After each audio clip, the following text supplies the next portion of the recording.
nouvelle constitution. Il faut le dire. Parce que quand vous déposez une loi, une proposition de loi pour le changement de la constitution, vous avez peur de dire la vérité. Vous dites tout simplement, c'est parce que le pays a besoin d'avoir une loi référendaire. Alors qu'en sourdine, l'objectif, c'est de réviser la constitution. Là, vous avez peur. Vous utilisez des termes que je ne comprends pas, des termes comme peur. Vous voyez des gens avoir peur sur ce plateau? Nous n'avons peur de rien, et pourquoi devrions-nous en avoir même? Alors, ce que je dis ici, c'est qu'en démocratie, quand le peuple confie un mandat à une famille politique, le peuple lui donne le pouvoir du vouloir et de faire en son nom. C'est ça la démocratie. Je donne un exemple simple. Quand Sarkozy arrive au pouvoir en France en 2007, il prend une décision de dire, franchement, à chaque fois qu'il y a grève dans ce pays, le pays est paralysé.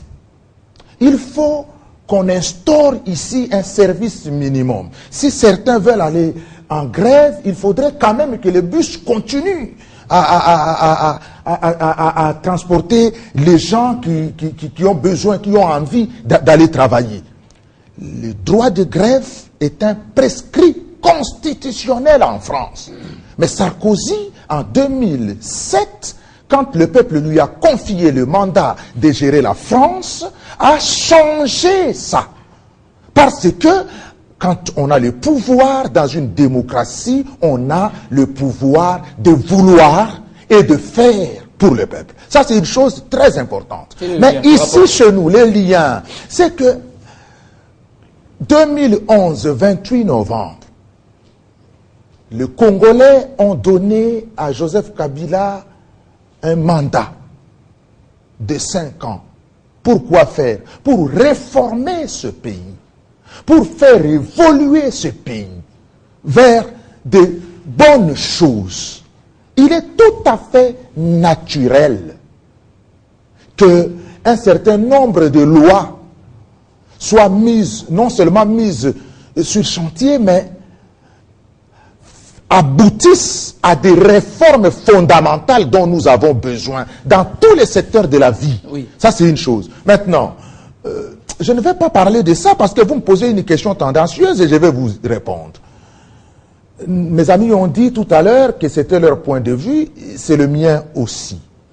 Je crois qu'il est venu le temps dans notre pays de réfléchir à l'évolution de nos institutions. Le peuple, c'est lui véritablement le patron.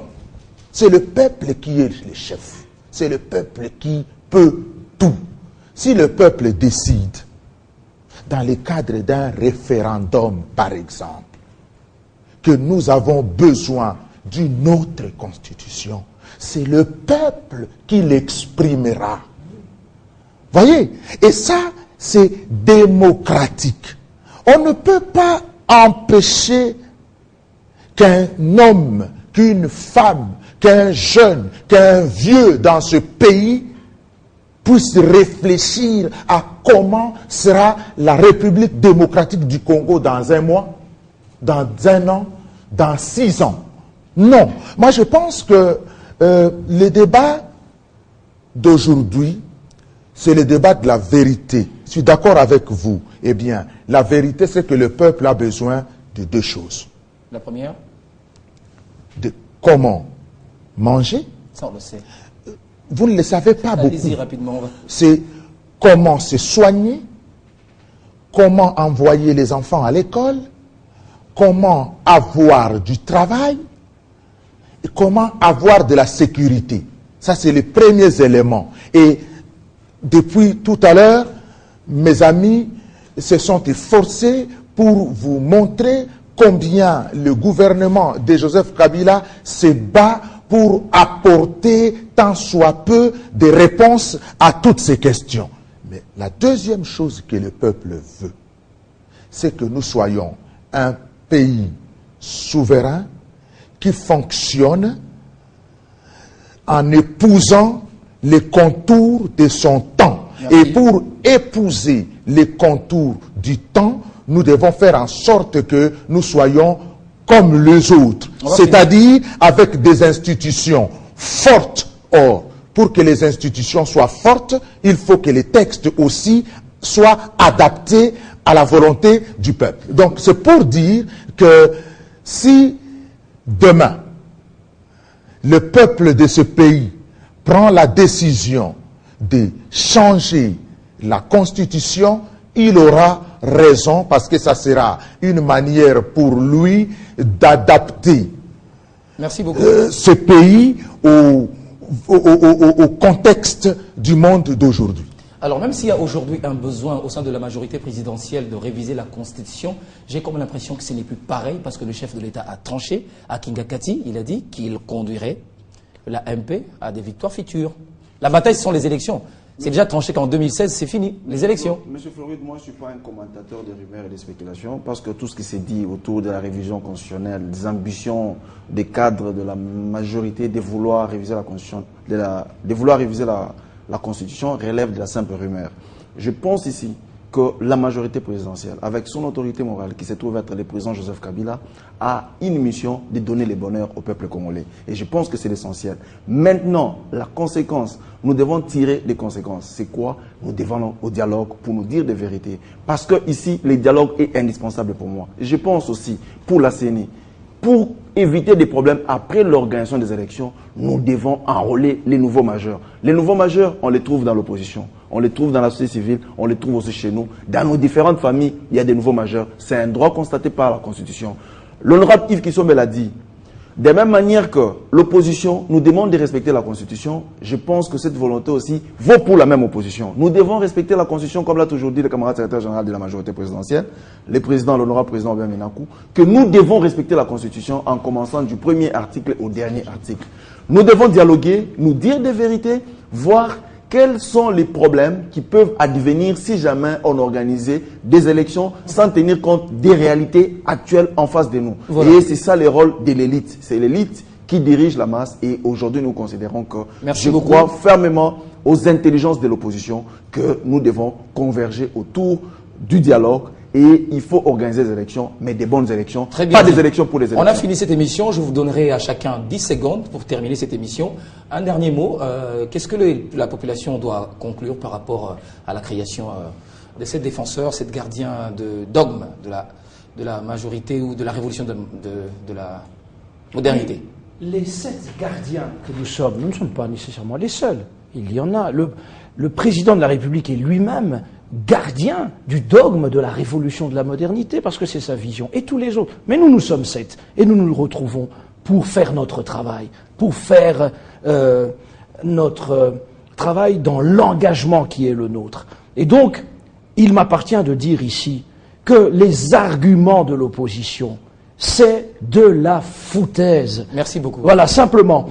La vérité, c'est la poursuite d'intérêts égoïstes en complicité avec des intérêts impérialistes extérieurs. Merci beaucoup. On veut abattre, et d'ailleurs dans tous les sens du terme, le président Kabila, parce qu'il conduit le Congo vers son émergence. Et le monde, un certain monde en tout cas, n'en veut pas. Et nous sommes là pour défendre notre pays. 10 secondes. Vous savez, M. Floride, Lumumba à son temps était victime de beaucoup de mensonges sur sa personne. Ça l'a conduit jusqu'à la mort.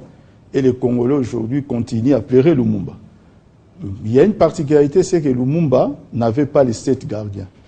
Il n'avait pas des gens qui étaient prêts à s'engager sans limite à son profit. Aujourd'hui, qu'il les sache, les 7 gardiens sont déterminés à rétablir la vérité partout où il y a les mensonges. On ne laissera pas les mensonges prospérer dans l'opinion. Très bien. On laisse le pasteur Makolo Katambo finir également. 10 secondes.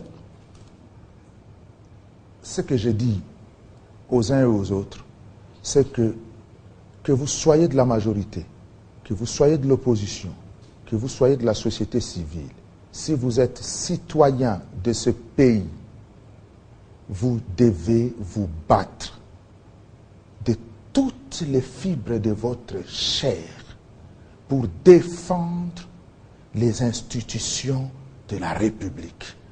Et si quelqu'un vient d'un coin comme d'un autre du monde pour vous demander de contredire la vision de la défense des intérêts des institutions de votre pays, vous devez dire non. Merci. Et nous disons non dans le cadre de cette famille que nous mettons en place. Merci beaucoup. Serge Kadima, on finit avec vous.